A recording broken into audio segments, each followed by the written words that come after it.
ఇదే జరిగిందా? ఎప్పుడో 8-10 ఏళ్ల క్రితం జరిగిన కథని తొవ్వి గెలికి వయసుకొచ్చిన పిల్లని తీసుకొని పగ తీర్చుకోవాలని వచ్చి నిలబడ్డావే. నువ్వు అసలు ఒక తండ్రివేనా? ఏదో ఒక పనికిరానోడికిచ్చి కట్టబెట్టి వదిలించుకోవచ్చుగా. రాత్రి తిన్న తట్టని కడిగి మళ్ళీ ఉదయాన్నే తినట్లా. ఇది అంతే. కామానికి కళ్ళు లేవు. కావాలంటే చూడు, ఇంకా 10-20 ఏళ్లలో కాలం పూర్తిగా చెడిపోతుంది. ప్రతిరోజు, ప్రతి గంట, ప్రతి క్షణం ఎవరో ఒకడు ఏదో ఒక అమ్మాయిని చెరిపేస్తూనే ఉంటాడు. అలా చెడిపోయిన అమ్మాయిలందరూ కొడవళ్ళు తీసుకొని చంపేస్తాం, నరికేస్తాం అని వచ్చి నిలబడతారా? ఒక అమ్మాయి అంటే చూసి కాస్త జాగ్రత్తగానే ఉండాలి. నువ్వేమంటావ్? కనుక ఇదుందే ఆడజాతికే కళంకం. విడిచిపెట్టద్దమ్మా, ముగించేదాన్ని నరికి పారే. సరేనా? నన్నే నరికేస్తావా?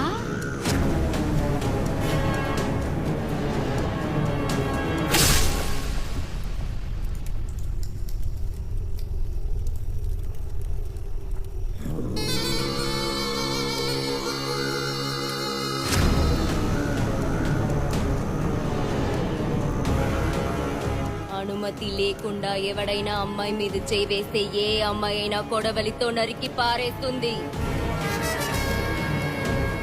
అవును కదా?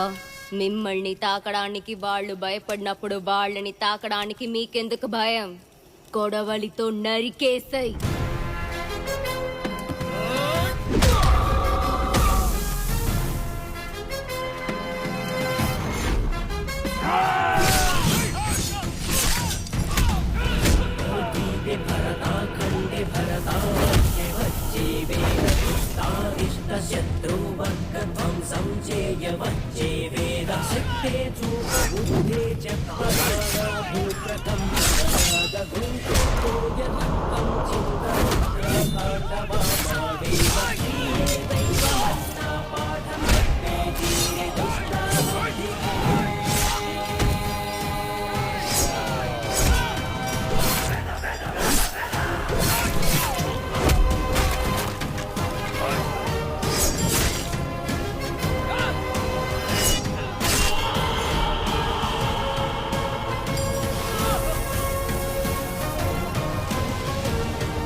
దేవతా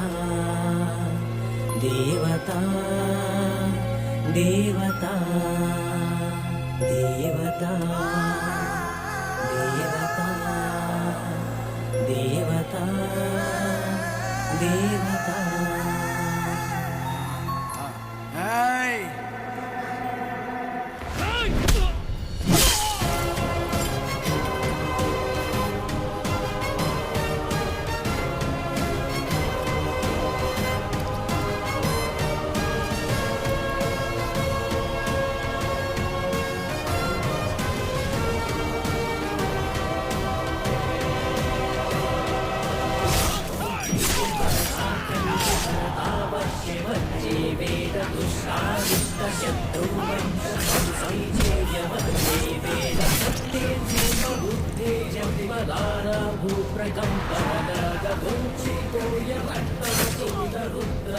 అయ్యో రామ మేడం చంపేస్తున్నాడు మేడం మీరు చాపండి మేడం ఏంటి మేడం చూస్తూ నిలబడ్డారు నన్ను క్షమించు వేదా, నేను చాలా పెద్ద తప్పు చేశాను. నన్ను క్షమించు వేదా. క్షమించాలరా. ఆడపిల్ల పుట్టిందంటే ఇంట్లో మహాలక్ష్మి పుట్టిందని కన్న తండ్రి తన గుండెల మీద పెట్టుకుని ఎంతో ప్రేమతో ముద్దాడతాడ్రా. అంత ప్రేమగా పెంచుకున్న వాళ్ళ జీవితాలు నాశనం చేసేస్తున్నారే. అందుకు మిమ్మల్ని క్షమించాలరా. బలాత్కారం చేస్తే 5 సంవత్సరాలు 10 సంవత్సరాలు శిక్ష విధించి చట్టం మిమ్మల్ని క్షమించి బయటకు వదిలేస్తుంది. కానీ అమ్మాయి జీవితం, ఆ కుటుంబం ఏ తప్పు చేయకుండా ప్రతిరోజు నరకం అనుభవిస్తున్నారే. దాన్ని క్షమించాలరా. ఎన్నెన్నో ఆశలతో కలలు కంటున్న ఆడపిల్లల జీవితాల్ని మీ సంతోషం కోసం సర్వనాశనం చేసేస్తున్నారే. అందుకు క్షమించాలరా. ఎందుకురా ఆడపిల్లగా పుట్టానని బాధపడి మగజాతికి శాపమిచ్చి జీవిస్తుందే, దాన్ని క్షమించాలట్రా. మీకు సుఖం కావలసినప్పుడల్లా రాసుకోవడానికి పూసుకోవడానికి ఆడవాళ్ళేమైనా గంధపు చెక్కలు అనుకుంటున్నారా? కామపిశాచులారా. అమ్మాయిల్ని పాడు చేయడమే కాదురా, వాళ్ళ వైపు తప్పుడు ఉద్దేశంతో చూసినా కూడా నిన్ను నీ వంశాన్ని ముక్కలు ముక్కలుగా నరికేయాలరా.